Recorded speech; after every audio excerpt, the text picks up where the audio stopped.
बात सुनी तो वो शेर से एक देवता प्रकट हो गए। बोले राजन, हम कोई शेर नहीं है, हम तुम्हारी परीक्षा लेने आए थे कि तुम गाय के लिए कितने समर्पित हो। आज पता चला कि तुम गाय की रक्षा के लिए अपने भी प्राण दे सकते हो। अब तो गाय प्रसन्न हो गई। राजन, ऐसा करो, मेरा दूध निकालो और दूध निकाल के ले जाओ, तुम पी लो और अपनी पत्नी को पिला दो, तुम्हें पुत्र होगा बेटा, जाओ।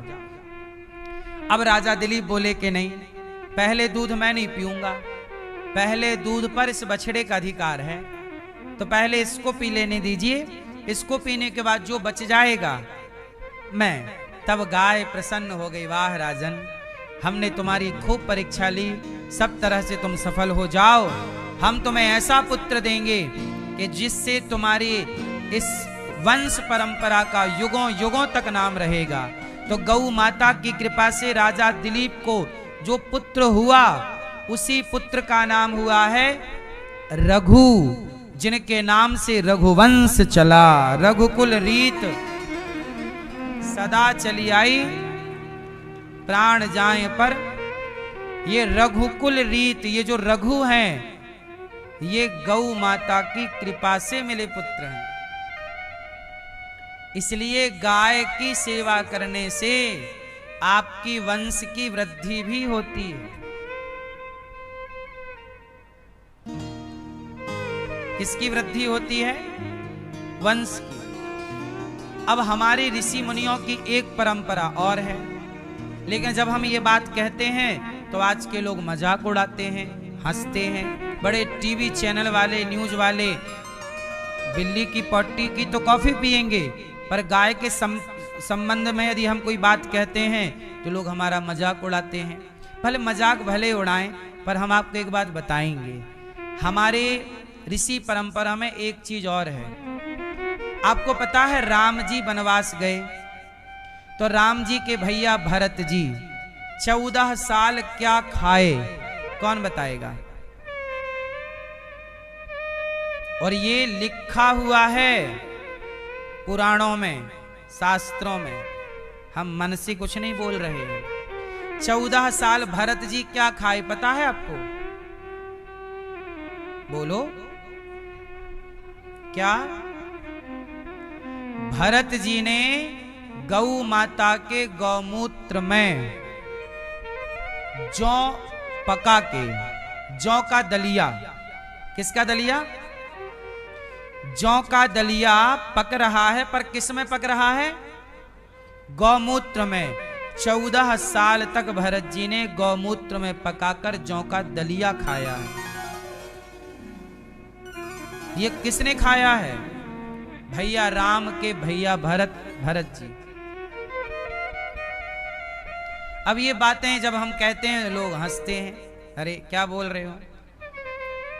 और सुनो, हमारे संत परंपरा में और भी कुछ खाने की एक परंपरा है। जो जंगल के ऋषि मुनि होते हैं वो क्या खाते हैं, क्या परंपरा है खाने की? सुनो, कहते हैं गाय को जौ खिलाकर, गाय को क्या खिलाया? जौ। और गाय को जौ खिलाने के बाद गाय जो भी खाती है ना, गोबर से बाहर आ जाता है। तो गाय जब जौ खाई तो जौ को गोबर से बाहर आया, उस गोबर से जौ को निकाला और उस जौ को धुल करके, साफ करके, उसकी रोटी बनाकर भगवान को भोग लगाकर, सोचिए उस रोटी का भोग भगवान को लगता है, भगवान को भोग लगाकर, और वो रोटी संत खाते हैं। मैंने भी एक बार खाई है, इसलिए मैं बता पा रहा हूं। तो संतों का ये खान पान। अच्छा, आप लोग 56 तरह का व्यंजन खाते हैं, संत लोग ऐसा खाते हैं। अब आप कहोगे ऐसा क्यों खाते हैं? ऐसा इसलिए खाते हैं ताकि उस दाने में जो गर्मी है, गाय के पेट में गया वो दाना, तो जो उस दाने का विकार है वो गौ माता के पेट में भस्म हो गया। अब उसमें सात्विकता जो आई वो संत खाते हैं, ताकि अन्न खाने से हमारा मन काम वासना की ओर, क्रोध की ओर, लोभ की ओर खिंचे ना। कहते हैं जैसा खाए अन्न वैसा रहे अरे मन को साधने के लिए खान पान को शुद्ध करना, तो संत लोग जो वास्तविक में संत हैं, जिनका काम केवल प्रभु से लेना देना, वो इस तरह खाते पीते हैं, खाए और भजन करे भगवान का। इसी तरह के खान पान की संतों की पुरानी प्राचीन परंपरा रही है। इसलिए पहले जंगलों में संत रहते थे और संतों के पास कोई 56 भोग नहीं होता था, केवल गाय हुआ करती थी। अब गाय के दूध से, दही से, मक्खन से जो चीजें बन जाए, संत लोग वही खा के, और ज्यादा भी मक्खन दूध दही नहीं, वो गाय को जौ खिला के उसकी रोटी बना के भोग लगा के खाते। तब राजा दिलीप, इसलिए कहता हूं गाय की सेवा से रुका हुआ वंश बढ़ जाता है। इसलिए गौरी गोपाल गौशाला में जो सैकड़ों गाय और नंदी हैं, आप भी गाय को चारा का सहयोग करिएगा कि एक ट्रॉली चारा आपकी ओर से, ताकि आपको भी चारा, गाय को प्रसाद देने का, भरपेट भोजन देने का पुण्य आपको मिले। एक ट्रॉली चारा आप भी गौ माता को दीजिए, ताकि गाय आपके द्वारा प्रसाद पाए और उसका पुण्य फल आपको, आपके वंश को प्राप्त हो। गौ माता का चारा, गौ माता की रोटी सबके घर से निकलनी ही चाहिए। इसलिए एक रोटी आपकी रोज गौरी गोपाल गौशाला में एक रोटी का सहयोग चारा के रूप में आप भेज दिया करिए। इकट्ठा 1 महीने में भेज सकते हैं 30 रोटी का। एक रोटी कितने की होती है बाजार में? 5 रुपए की। तो 5 रुपए भी ना जोड़ो, 3 रुपए जोड़ लो। 3 रुपए के हिसाब से 1 महीने की 30 रोटियों का हिसाब कितना हुआ? 90 रुपए। तो 90 रुपए का चारा गौरी गोपाल गौशाला में। अब देखो, रोटी तो आपकी आ नहीं सकती ना, रोटी आपके घर बन गई, लेकिन जो रोटी, एक रोटी का 3 रुपए निकाल के आप रख दो, तो महीने के 90 रुपए का चारा, एक गाय का एक दिन पेट तो कम से कम आप भरो पूरा। भाई एक रोटी से तो पेट पूरा नहीं भरता, लेकिन 90 रुपए की खुराक यदि गाय को आप दे दोगे तो गाय का लगभग पेट भर जाएगा। बोलो हाँ। भाई गाय एक दिन में लगभग 5 किलो खाती है, जिसमें हरा चारा और भूसा मिक्स होता है। तो 5 किलो, 5 से 7 किलो के बीच में गौ माता खा लेती है। ठीक ठीक। इसमें थोड़ा खल होता है, चुनी होती है, चोकर होता है, चने का हम लोग वो बना के देते हैं दलिया गाय को। तो आपका जरा सा 2 किलो भूसा या 3 किलो हरा चारा, 1 किलो भूसा और बाकी दलिया, ये सब मिला के 90 रुपए। आप ये समझिए कि एक गाय को इतना रोज चाहिए। आजकल भूसा बड़ा महंगा है। क्या महंगा है? भूसा, भूस। आजकल लोग ना गेहूं की कटाई हार्वेस्टर से करा लेते हैं। तो हार्वेस्टर से करा तो दाना तो अंदर आ गया, लेकिन जो उसकी लंबाई, गेहूं की लंबा नहीं होता एक डंठल, उसका भूसा बनता है। अब लोग कुछ किसान जला देते हैं, तो वो गाय का भोजन है। गाय का भोजन क्या है? भूसा। अब वो जला देते हैं। इसलिए मेरी प्रार्थना हर किसान से है, गाय भूसा आप रखिए और गौशालाओं में आप अपने से दे सकें, पैसा भी लेकर। अब बाजार में भूसा पता है लगभग 15-18 रुपए किलो मिलता है भूसा। सीजन में तो 10-12 रुपए किलो। ऑफ सीजन में अब जैसे सर्दी आएगी तो भूसा 20 रुपए किलो हो जाएगा।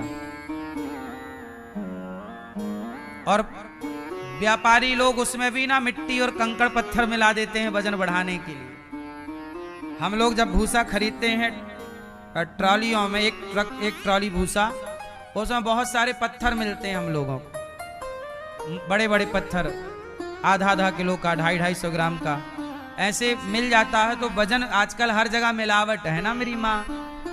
आजकल लोग गाय के भूसे में भी मिलावट करते हैं, कंकड़ पत्थर मिला देते हैं कि वजन बढ़ जाएगा। तो आजकल इंसानियत का स्तर बहुत नीचे गिर गया है। किसका स्तर नीचे गिर गया है? इंसानियत का। आप लोग अपनी इंसानियत जीवित रखते हैं, इसलिए धर्म टिका हुआ है। इसलिए ये दास अनिरुद्ध सोचिए, गौरी गोपाल गौशाला में 400 के लगभग गाय और 125 से ज्यादा हमारे पास नंदी है। नंदी कोई रखता नहीं है, पर हम नंदी भी रखते हैं। कहाँ जाएंगे? नंदी जैसी बाहर करेंगे, कसाई ले जाएगा, मार डालेगा। इसलिए बाहर छोड़ नहीं सकते। कसाई घूमते रहते हैं गाड़ियां रात के, कितने गौवंश लोड करके ले जाते हैं ट्रकों में। तो आप लोगों से भिक्षा मांग मांग के क्या है, हर चीज तो देखो, हम और आप तो चलो कुछ भी खा के पेट भर लेंगे, पर गाय को चाहिए ही चाहिए। आप एक दिन नहीं खाएंगे, व्रत चल जाएगा, पर गाय का व्रत नहीं होता। क्यों? आप भले मत खाइए, पर गाय को तो समय से चाहिए। बोलो हाँ। इसलिए आप भी थोड़ा थोड़ा गौ सेवा की ओर बढ़िए और गौ सेवा से अपने आप को जोड़िए। हम ज्यादा नहीं चाहते आपसे, 1 रोटी रोज की, इतना भी आप सहयोग करेंगे तो ठीक रहेगा।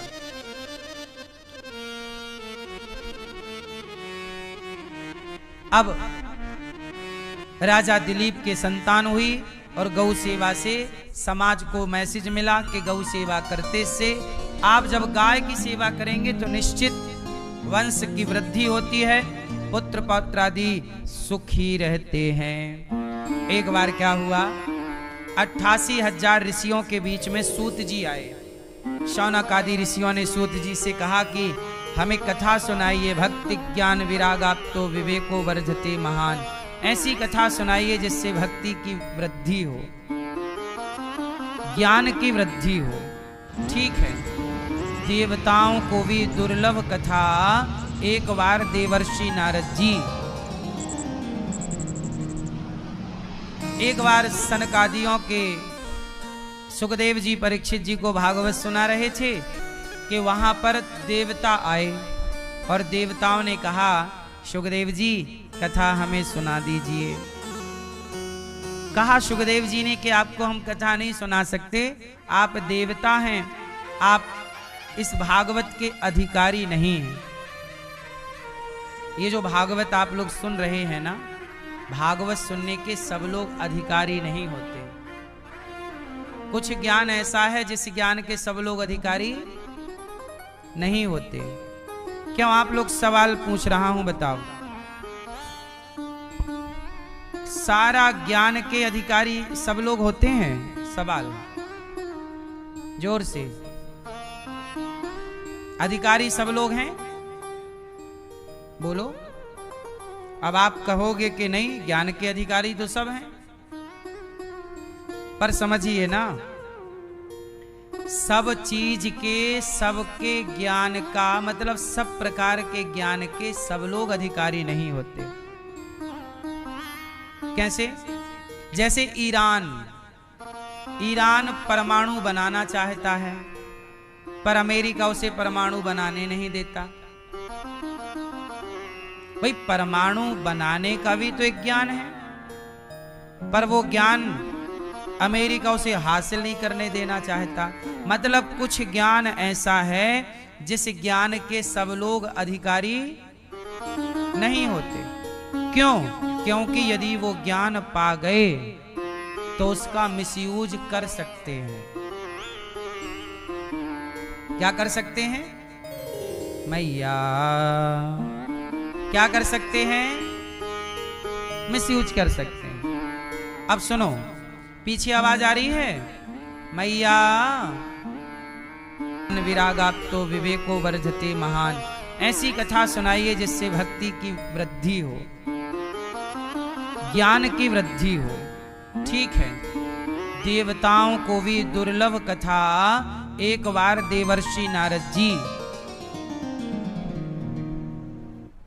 एक बार सनकादियों के सुखदेव जी परीक्षित जी को भागवत सुना रहे थे कि वहां पर देवता आए और देवताओं ने कहा, सुखदेव जी कथा हमें सुना दीजिए। कहा सुखदेव जी ने कि आपको हम कथा नहीं सुना सकते, आप देवता हैं, आप इस भागवत के अधिकारी नहीं हैं। ये जो भागवत आप लोग सुन रहे हैं ना, भागवत सुनने के सब लोग अधिकारी नहीं होते। कुछ ज्ञान ऐसा है जिस ज्ञान के सब लोग अधिकारी नहीं होते। क्यों आप लोग सवाल पूछ रहा हूं, बताओ। सारा ज्ञान के अधिकारी सब लोग होते हैं? सवाल जोर से। अधिकारी सब लोग हैं? बोलो। अब आप कहोगे कि नहीं, ज्ञान के अधिकारी तो सब हैं, पर समझिए ना, सब चीज के, सबके ज्ञान का मतलब सब प्रकार के ज्ञान के सब लोग अधिकारी नहीं होते। कैसे? जैसे ईरान परमाणु बनाना चाहता है, पर अमेरिका उसे परमाणु बनाने नहीं देता। भाई, परमाणु बनाने का भी तो एक ज्ञान है, पर वो ज्ञान अमेरिका